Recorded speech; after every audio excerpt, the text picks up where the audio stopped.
허리 통증 때문에 조기 퇴근을 결정하고 집으로 향하던 그날, 제 발걸음은 평소보다 무거웠습니다.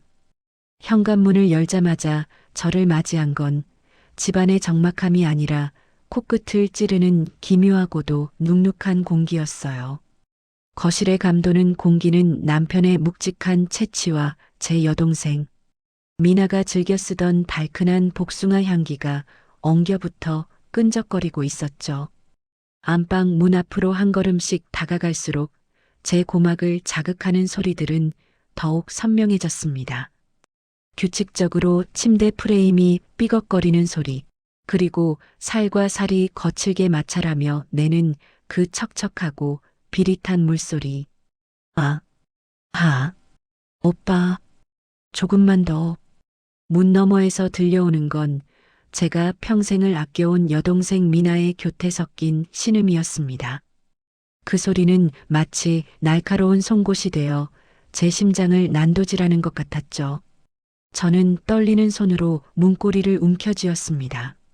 차가운 금속의 감촉이 느껴졌지만 제 심장은 터질 듯 달아올라 있었죠.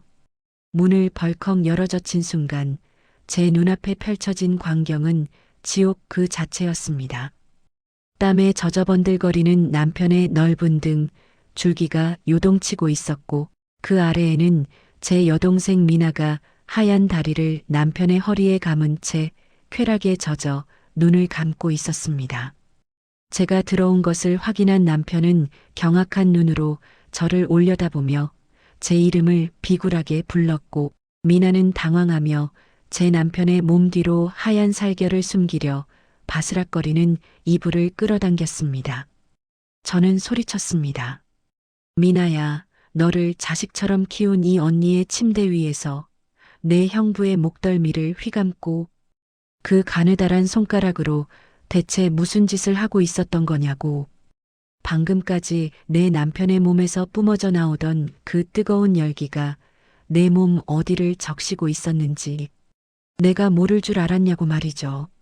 미나는 가늘게 떨리는 목소리로 그저 너무 외로워서 형부에게 잠시 위로를 받았을 뿐이라는 말도 안 되는 변명을 늘어놓았습니다. 하지만 그 눈빛 속에는 언니의 남자를 빼앗았다는 묘한 승리감이 서려 있어 제 피를 더욱 끓게 만들었죠. 온몸이 땀에 젖어 엉망이 된 채로 서로의 은밀한 곳을 탐하는 게 위로냐고.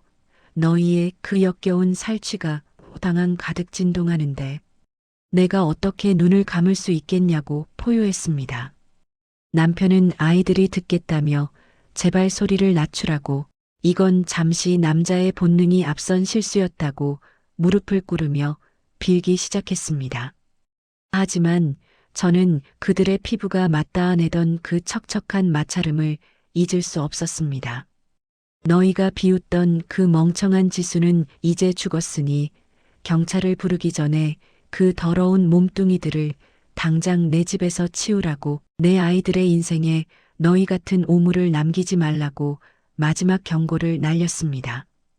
여러분, 세상에서 가장 믿었던 사람의 품에서 풍기는 익숙한 향기가 사실은 내 혈육의 살냄새라는 것을 알게 되었을 때의 그 참담함을 상상해 보셨나요? 제 인생은 그날 이후 끈적이는 타르, 구덩이에 빠진 것처럼 숨이 막히고 축축해졌습니다. 이야기 시작하기 전에 구독과 좋아요 부탁드립니다. 시각이 불편하여 오직 제 목소리에만 귀를 기울이시는 분들에게 제 처절한 복수가 여러분의 답답한 가슴을 뚫어주는 작은 빛이 되길 바랍니다. 안녕하세요. 저는 두 아이를 위해 평생을 헌신하며 살아온 42살 지수예요. 일찍 돌아가신 부모님을 대신해 하나뿐인 여동생 미나를 엄마처럼 돌보고 키워왔습니다. 동생이 이혼하고 비 오는 날 젖은 강아지처럼 제 집 앞을 찾아왔을 때 저는 한치의 망설임도 없이 제 집 안방 옆방을 내어주었습니다. 하지만 그것이 제 가슴에 독사를 들인 꼴이 될 줄은 꿈에도 몰랐습니다. 제 여동생 미나는 어릴 때부터 남자를 홀리는 묘하게 끈적거리는 분위기가 있었어요. 남편은 그런 처제를 안쓰러워하며 늘 우리가 미나의 부모 노릇을 해주자고 다독였죠. 매일 밤 셋이 거실에 앉아 와인을 마실 때면 식탁 아래에서 남편의 발이 동생의 발목을 슬쩍 건드리는 듯한 기묘한 기척을 느낄 때가 있었습니다. 하지만 저는 애써 그 불길한 예감을 무시했습니다. 가족이니까 그저 서로 편해서 장난을 치는 것이라며 제 자신을 속이고 또 속였던 거죠. 하지만 밤마다 들려오던 미묘한 소리들은 제 무의식을 계속해서 괴롭혔습니다. 남편이 화장실에 간다며 나가서 한참 동안 돌아오지 않을 때 여동생의 방 쪽에서 들리던 나직하고 눅눅한 웃음소리, 그리고 퇴근한 남편의 셔츠 깃에서 나던 동생 특유의 달큰하고 농익은 복숭아 향기. 그 모든 증거가 저를 향해 비명을 지르고 있었지만 저는 제 삶이 통째로 무너질 것이 두려워 끝까지 귀를 막고 눈을 감았습니다. 그들이 제 등 뒤에서 제 어리석음을 비웃으며 탐욕스러운 손길을 나누고 있다는 사실을 말이죠. 결국 배신의 실체는 제 눈과 귀를 통해 잔인하게 드러나고 말았습니다. 남편의 차 블랙박스에는 제가 일터에서 땀 흘리던 낮 시간, 두 사람이 차 안에서 나누던 외설적인 미러들이 고스란히 담겨 있었죠.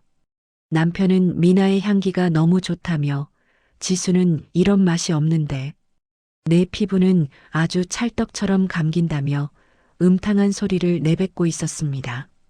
제 여동생 미나 역시 언니에게 미안하다는 가식적인 말을 내뱉으면서도 남편의 뜨거운 손길이 닿을 때마다 자지러지는 신음을 내뱉으며 더 세게 안아달라고 매달리고 있었습니다. 블랙박스 너머로 들려오는 살을 빠는 노골적인 소리와 미나의 달뜬 호흡은 제 고막을 찢어놓는 것 같았습니다. 그들은 차 안의 좁은 시트 위에서 짐승처럼 엉겨붙어 일하느라 정신없는 저를 멍청하다며 비웃고 있었습니다. 미나는 남편의 가슴팍에 얼굴을 묻고 혹시라도 몸에 자국이 남으면 멍청한 언니가 의심할지 모른다며 킥킥거렸습니다. 남편은 그런 미나의 엉덩이를 거칠게 움켜쥐며 지수는 둔해서 우리가 대놓고 이래도 절대 모를 테니 걱정하지 말라고 그녀를 안심시켰죠. 제 가운을 몰래 빌려 입고 남편 앞에 서 있던 미나의 모습, 그리고 그런 처제를 보며 침을 삼키던 남편의 시선. 그 모든 조각들이 맞춰지며 제 머릿속은 불길에 휩싸인 듯 뜨거워졌습니다. 차 안가득 울려 퍼지는 두 사람의 가쁜 호흡과 가죽 시트가 비벼지는 그 기분 나쁜 소리들. 저는 그 소리를 들으며 제 심장이 얼음장처럼 차가워지는 것을 느꼈습니다. 제가 동생을 위해 정성껏 골라 선물했던 그 옷들이 남편의 거친 손길에 의해 찢겨나가는 상상이 제 밤잠을 설치게 했죠. 그들은 더 이상 제가 알던 가족이 아니었습니다. 욕망에 눈이 멀어 혈육의 가슴에 대못을 박는 짐승들에 불과했으니까요. 저는 그날 이후 감정을 완전히 죽이고 거미줄을 치듯 치밀하게 복수를 준비했습니다. 남편 명의의 재산을 은밀히 동결하고 상간녀 소송 서류를 미나의 손에 쥐어줄 결정적인 순간만을 기다렸죠. 그리고 마침내 결전의 날, 저는 시부모님과 미나의 전남편까지 모두 저희 집 저녁 식사 자리에 초대했습니다. 식탁 위에는 아무것도 모르는 척 가식적인 미소를 짓는 두 사람의 연기가 펼쳐지고 있었습니다. 미나는 식탁 아래에서 남편의 다리에 자신의 허벅지를 은밀하게 비비며 미소 지었고 남편은 제 눈을 피해 그녀의 손을 짧게 움켜쥐며 끈적한 분위기를 즐기고 있었습니다. 그 역겨운 열기가 극에 달했을 때 저는 준비했던 리모컨을 눌렀습니다. 거실 대형 TV 화면 가득 그들이 안방 침대에서 나누던 적나라한 신음. 소리와 저를 멍청하다며 헐뜯던 그 추악한 대화들이 울려 퍼지기 시작했습니다.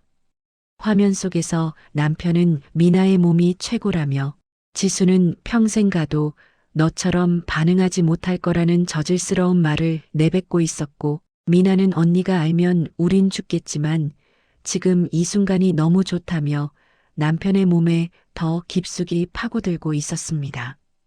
순식간에 식탁 위엔 얼음 같은 정적이 흘렀고, 시아버지는 격분하여 들고 있던 물컵을 남편의 얼굴에 던져버리셨습니다. 미나의 전 남편은 자리를 박차고 일어나 제 여동생의 머리채를 휘잡았죠. 남편은 바닥에 엎드려 제 발등을 붙잡고 살려달라 울부짖었지만 저는 그 손을 거칠게 뿌리쳤습니다. 미나는 벌거벗겨진 기분이라며 비명을 지르며 얼굴을 가렸지만 이미 그들의 추악한 민낯은 만천하에 드러난 뒤였죠.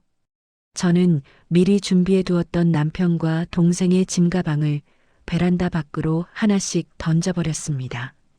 길바닥에 흩뿌려지는 그들의 속옷과 옷가지들을 보며 저는 평생 느껴보지 못한 해방감을 느끼며 크게 웃었습니다.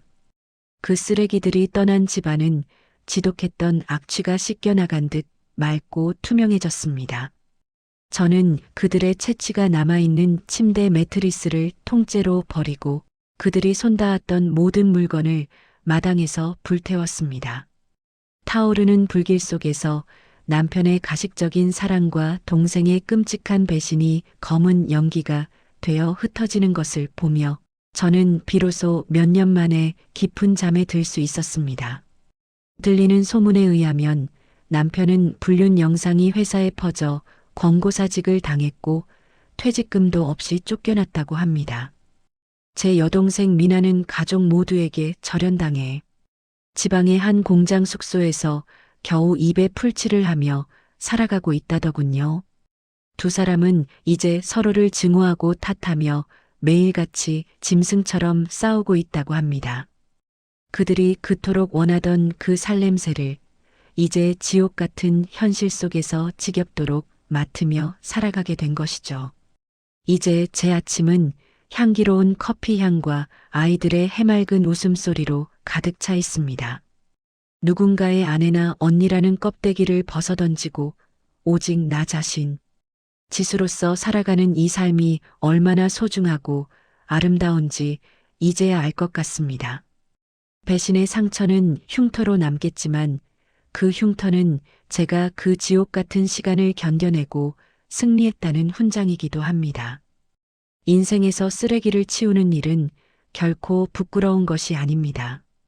그것은 나 자신을 지키기 위한 가장 고귀하고 용기 있는 의식입니다. 혹시 지금 이 순간에도 소중한 사람의 배신으로 심장이 타들어가는 고통을 겪고 계신가요? 여러분, 절대 그 고통을 숙명으로 여기지 마세요. 당신은 세상 그 무엇보다 사랑받을 가치가 있고 행복해질 권리가 있습니다. 오늘 제 이야기가 여러분의 마음속에 단단한 용기의 씨앗이 되었기를 바랍니다. 시청해 주셔서 진심으로 감사합니다.